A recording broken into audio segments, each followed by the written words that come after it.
I'm Tom Vasel. Zee Garcia, what's happening? And I'm Sam. Welcome back.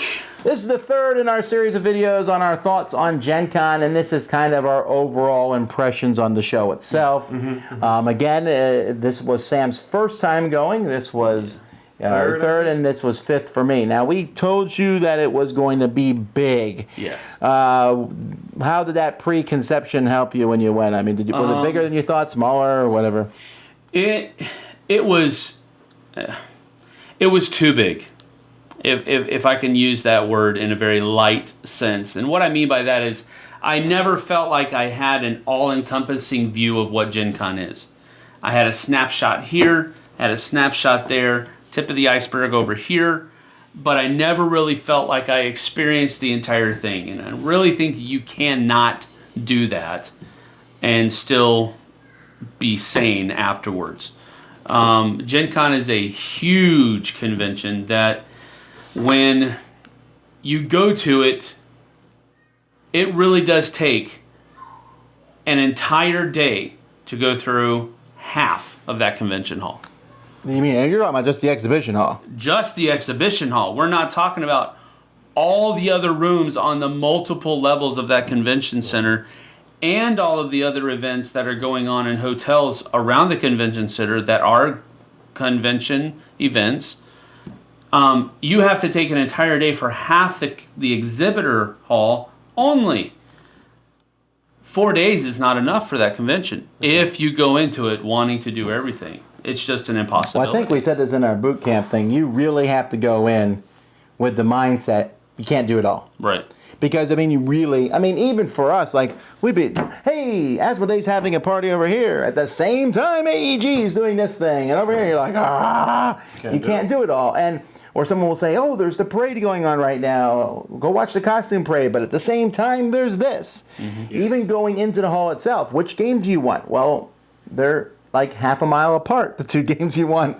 You're only going to get one of them, maybe. So it is big. They didn't make the exhibition hall bigger than last year. I believe it was the same size, but it's still, every time I go in there, I'm kind of mind-boggled. And we were on one end of the hall, and there was a time where I'm like, ooh, I want to go see the Blue-Orange games. I had to walk all the way to the other side of the hall to do that. And that's not an easy task, and that's partially because of the crowds. So this year there was 61,000 people there. Mm-hmm. Did you feel that? Yes. Did you think it was too much? No. I felt it, yes. Did I think it was too much? No. It felt as crowded as it has felt before. I mean, I know the numbers went up. 9%. But wow. It didn't. At no point did I feel. There's always this talk that I heard before I ever went for the first time, where someone said the crowd will move you along, and I thought to myself, "Wow, not me, brother." That's well, that's insane. It will if you're going in those open days, right? If you decide, I guess so, right? But at no point do I really feel like people are actually shoving me along. It's crowded, yes, but you can move around. You know what I mean? You can maneuver around people. Yeah. So did it feel too crowded? No. It's like a river that you can wade through. Right. I mean, there's a flow. You don't want to go against the flow. You know what I mean? You don't want to go against it, but when you step out of the river, because I did that a few times, where I'm like going through the convention hall, and I want to stop and look at something. You literally have to stop, walk out of that river of people, and stand off to the side so that they can continue going, and you can stop and look at what you want to look at. That's... So maybe that's what they were talking about, where if you don't make a conscious effort to step out of that flow, it can move you along. Right. So yeah, I definitely felt there being that many people, but I don't think it's too big yet. Now, be aware, I'm coming at that, as are all three of us, from a point of view of not having to stand out there when they open the doors at 10 a.m. Mm-hmm. Okay? That might make a huge difference. If I had to be in that crowd at 10 a.m. and get shoved in there like cattle, That's a deal breaker. then for that might be too much. That's a deal breaker. Well, you don't have to go in at that point. You could wait. That's And true. People have told me there's conventions like PAX and stuff that are way worse than this. I don't know. And Comic Cons and so on. I think I felt the exhibition hall was almost too crowded this time. Again, if I wanted to go from one spot to another, sure, there's these lanes and flows of traffic, but it took a while to get from one spot to the other. Sure. And there were times where I was like, ooh, I want to go look at that, but I don't want to have to fight through these people to get over there.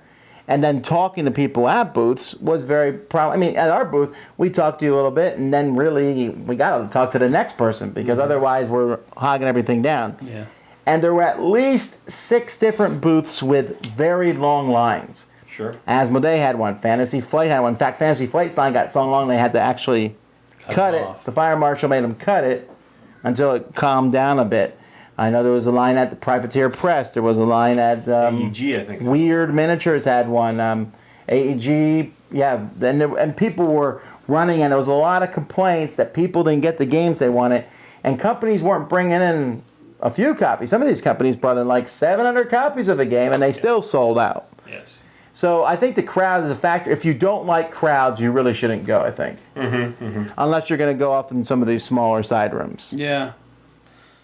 And then you're missing. Well, I guess you're missing half of the convention anyway. But if you go to a convention not knowing that you're not going to go to the exhibitor hall, Right. why would you go to the convention? I mean, there's a lot of people at that convention. Out of that 61.4 thousand people, a lot of those people go there for many different reasons, right? Yeah. And a lot of people are there to cosplay, and that's what they want to do. Yeah. A lot of people are there painting miniatures, and that's what they want to do. Role playing, watching screenings of films, going to the auction.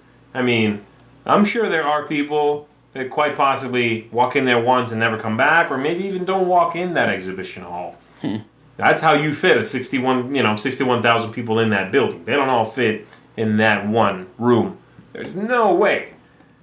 But you should check it out at least. Absolutely, you gotta go in there. It's a highlight. It's amazing. Well, speaking of that then, of all the different booths there, were there anything that you thought was pretty cool? A way something was set up, something interesting in the booth area? I thought Upper Decks booth was pretty neat. They were pushing Legendary Encounters Predator, and so they had their booth set up like a jungle village kind of, and they had the Predator soundtrack playing in the background. Yes. So Yes. I thought that was pretty neat how they did that. I like the look of Privateer Press's area, how it kind of had a steampunkish look to it, but with mechs and robots and that type of stuff as well. I enjoyed that look as well, but I'm having trouble thinking back now. Well, I'm going to talk about, and this is not so much from an aesthetic point of view, but from a workflow and sort of ease of use point of view, and that was the Asmodee booth. I thought did a really good job of having very open playing space. Yeah. They were massive. Okay, there was a huge footprint there from Asmodee, but their area was very open. You could flow through it well. You could sit down, play a game. They had a dedicated room, however, for Mysterium. Yeah. Which was really neat. It was nice and moody. They had some mood lighting in there. It was just a little space, but they built a dedicated room to Mysterium. Very neat. They changed the way they had their sale section this year, in which it was sort of its own contained room with, again, real nice flow to it, but a separate space from the playing area. And then they had an area which was, for meetings and such, which they had, sectioned off. It just was a nicely built, real clean look to everything. They had a little desk out front. Yep. It was like a help desk. The whole place, you could tell, was done by pros, because they are pros. And it was just well done. Nice flow to everything, real clean look. And I think, and I'm going to talk about this in one of my board game breakfasts more, but people are always whining about the oh, the big companies are getting bigger, Asmodee and F2Z and Fantasy Flight. But those 3 companies have the most professional booths. Absolutely. They're easy. They have media people there. You go in, you know what you're seeing. Everything is clearly marked. And because they're a bigger size, they have the opportunity to do that, to bring in an army of volunteers. You go to Asmodee, you have people who are trained to play those games with you. Yes. And it's just something that's noticeable. The hall itself, this happens every year. I'm like, okay, I'm going to go up an aisle, go down an aisle, go up an aisle, go down an aisle. But there's always the way it's set up, there's always like, oh, wait, where am I going? I think this way. You always miss stuff. They were just showing, we were looking at some pictures of the booth. I'm like, I never saw that. Yeah. There were just spots I missed. And I went through that hall a decent amount. Steve Avery's tip in our live show is good, though, and it really works. Yeah. Go all the way to the back of the hall, and you can cut across there much more easily. Yes.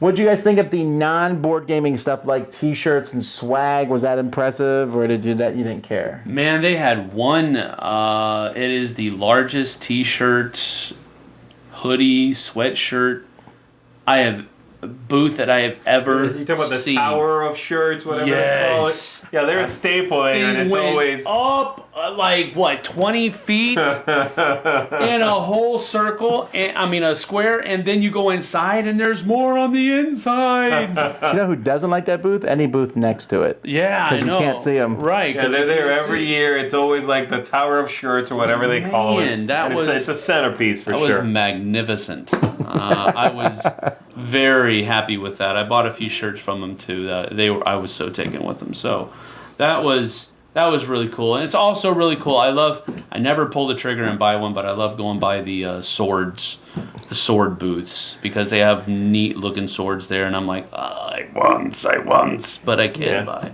Yeah. I was really impressed by the Artist Alley. I mean, high quality artwork. They had some people who, and I was like, wait a minute, I've seen that before because it was in a board game. Sure. Boy, but they charge a lot of money though. Well, for the prints, it wasn't so bad. $20 for a big print, that'll do. You went to a different booth than I went to, brother. Because I went to one that had the Millennium Falcon. It was a beautiful print. Millennium Falcon with like a little rebel symbol on it, and it was flying up. And then there was another one that had a Slave One, and it had the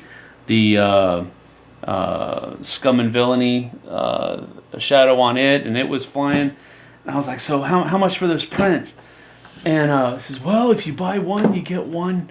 Oh, if you buy two, you get one for free. And I was like, okay, well, how much are they? $100.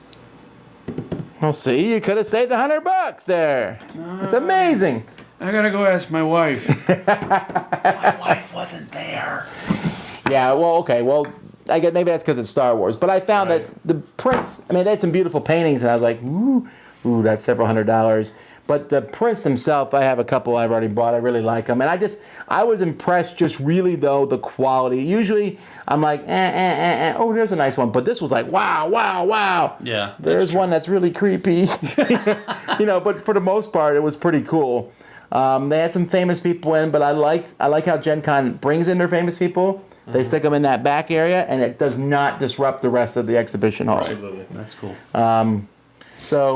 Overall, I thought the exhibition hall was pretty cool. I like what how did you they guys think as far as new games there? Did you think it was an up year or a down year? What did you think of that? I don't have a frame of reference. So. I still think we're going to have to talk about that like in 3 weeks, because there's so many of them we haven't played yet. And just a guess, it looks like 2014 was better. And it does look like, because we saw the stuff coming from Asmodee and Fantasy Flight and F2Z, you're like, wow, Essen. Right. Essen just looks amazing, all the games coming out there. Well, I will say it felt like the year of the smaller game and the year of the expansion. I'll say that there. Which is not bad. It's just sort of one of those like, hey, we had all these awesome games last year. Here's more awesome stuff for them. That's not bad.